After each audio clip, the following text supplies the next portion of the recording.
Hello, welcome to Mike's Best Podcast. I'm your host, Mike Bichota. Happy Friday to you. Well, technically Saturday because we are recording this after midnight, but we are planning on putting this out Saturday morning. So happy Saturday morning to you. Welcome to Mike's Best Podcast. We are recapping tonight's Met blowout over the Philadelphia Phillies, 11-3. Other things to be talking about will be Francisco Lindor leaving the game tonight with an injury to his lower back. Jacob deGrom, former Met starter, making his return to the mound after a very long time out. And Daniel Nunez has been officially ruled out for the remainder of the season. He'll join Jeff McNeil on the IL. And finally, Kodai Senga, Paul Blackburn, and Christian Scott are all eyeing potential late season returns for the year. So let's start with the big news of the night, which was the New York Mets completely dominating the Philadelphia Phillies 11-3. One of the most one-sided blowouts of a major contending team that I've seen all season. Probably this will go along with the Mets' destruction of the New York Yankees earlier this year in that two-game sweep of the Yankees at Citi Field. So those would probably go down as the two biggest victories of the season, just in terms of the complete domination by the Mets. And this game wasn't close, considering the scoring didn't really begin until midway through. All of a sudden, in the fifth inning, the scoring started, and then what became known, I think officially should be known around Met fandom, will be the 3-3. I knew I was going to screw this up. The 3-3 home run game, where not one but two, but literally three players would all hit 3-run home runs in this game, and that was Francisco Alvarez, followed by Brandon Nimmo, and then finally Harrison Bader.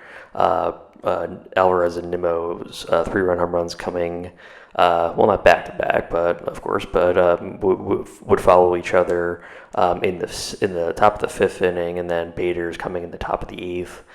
Also tacking on RBIs were Francisco Lindor, and then a garbage time home run for Pete Alonso in the top of the ninth, which would round out the Mets scoring for the game.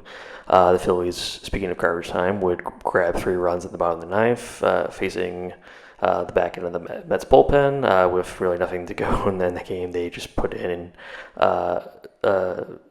Young in the ninth inning there, and Young got smacked around, but that was really no big deal. And I'm glad the Phillies were able to put something on the board because they got nothing. This was a thorough emasculation. Not to put it too broadly, but this was, I mean, no question in doubt. Like, this Met team very much for real. And after the offense had once again had trouble getting off to the right foot, this was followed very shortly by the near no hitter by Toronto very recently. And early on in this game, that's where again struggling to get base hits. And the first thought I had in my mind was, while watching the game, is this Mets team starting to run out of gas? And if so, not a great time. We're in the middle of a wild card hunt and trying to get into the playoffs, and it's not good if the Mets are kind of starting to slip. And thankfully, no such worries were found. As it turned out, the Mets were just need a little bit of time to get into it, and then start teeing off on Aaron Nola repeatedly. Like I said, in the fifth inning, just the offense went absolutely crazy in that inning, and we had the 3-run home runs from Alvarez and Nimmo, but besides that, we also saw Lindor grab a single, Iglesias get a single, Tyrod Taylor get a single, Mark Vientos get a single, Pete Alonso get a single, and it just went on and on and on, with the Mets just repeatedly just driving base hits and getting on base. It was great to see. It was a huge inning. And from that point on, there was no question. I mean, the Phillies were completely taken out of this game, and we should talk now about because the Mets offense was obviously the star of this game. Secondary star was Jose Quintana, and I've talked a lot about Quintana's let's say not very good, how bad he's really been in this season.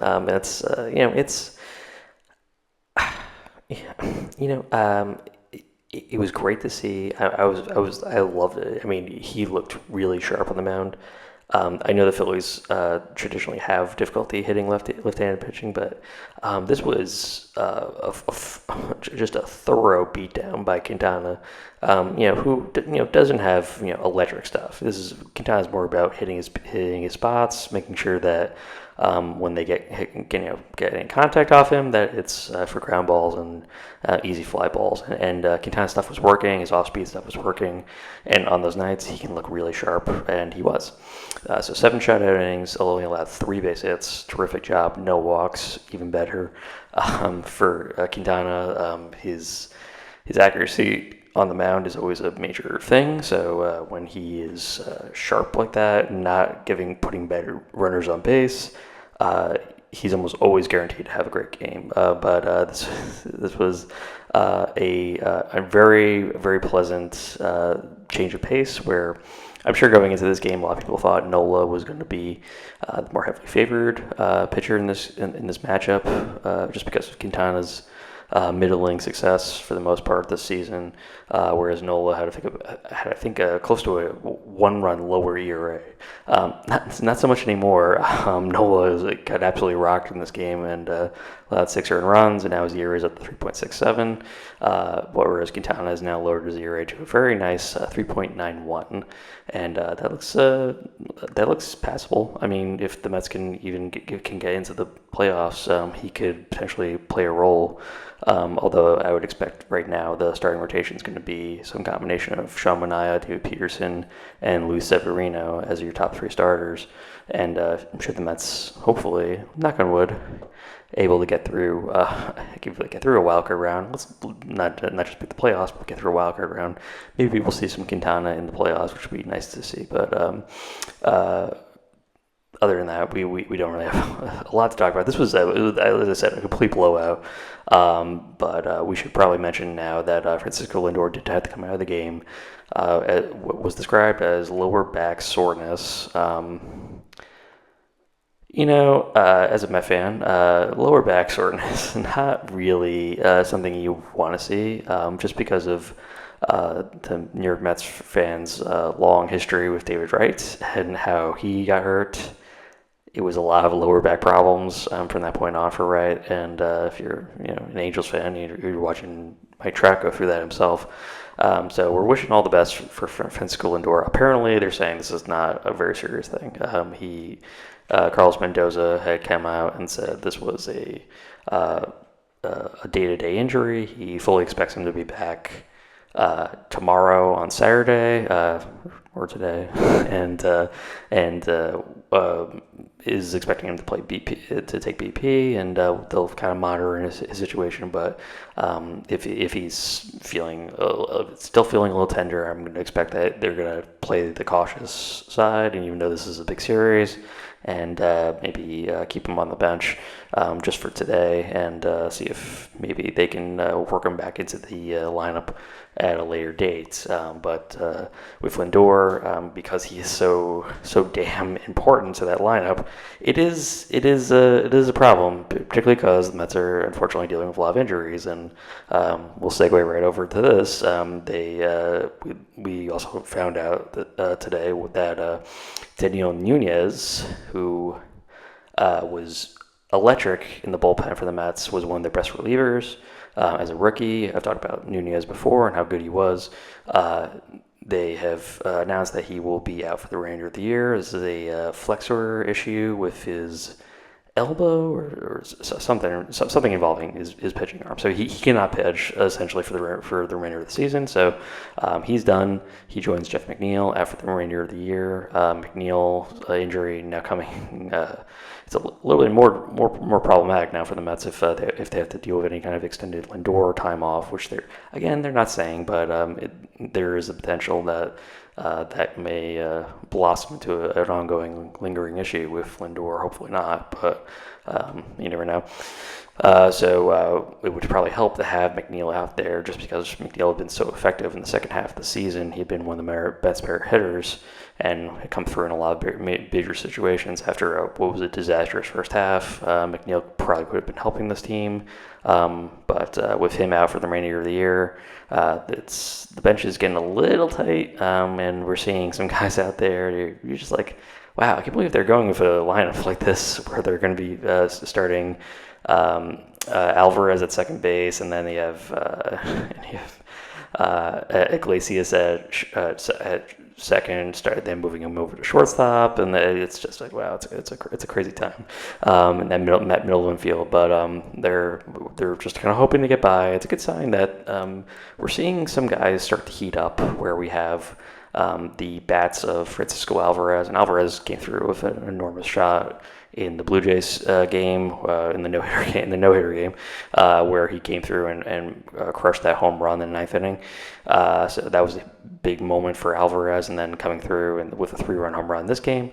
Very important if Alvarez can kind of regain his power stroke for these remaining 3 weeks. Could be the difference maker, and providing, and that's another impact bat who all of a sudden is regained his home run shot, is going to be a big thing. So Alvarez's success, particularly, and then you have Harrison Bader, who's come through with some big home runs himself recently, and he is going to be a potentially impactful player. Of course, Mark Vientos and Francisco Lindor and Pete Alonso and Brandon Nimmo are mainstays of that lineup. But I was very encouraged by the fact that everybody kind of got their swings in this game. Everyone got a chance to contribute and perform, and it was great to see.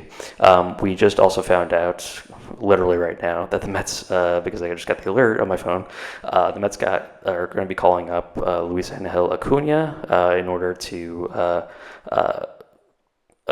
help stave off any of the major issues with some depth thanks to the Lindor injury. So again, no one really knows how exactly this is all going to play out, but with Lindor. But if they are calling up Acuna, then the expectation is that they're playing it safe with Lindor's health, and they want to make sure that he is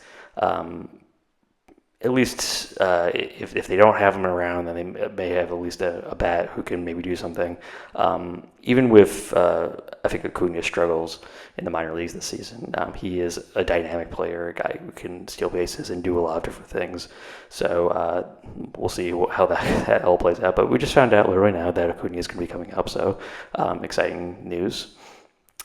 Moving our way from the Mets for just a moment, we're going to also talk about Jacob deGrom. And I have very mixed feelings about Jacob deGrom. I firmly believe that he made a mistake leaving New York. It was his decision, but it's a decision that really hasn't really played out very well for him in the period of time since then. He certainly won a championship, but he had nothing to do with that championship for the Rangers last season. And he has been out of commission for the entire season thus far. The Rangers are not going anywhere this year, and made the decision, somewhat oddly, to activate deGrom and put him in to a start today.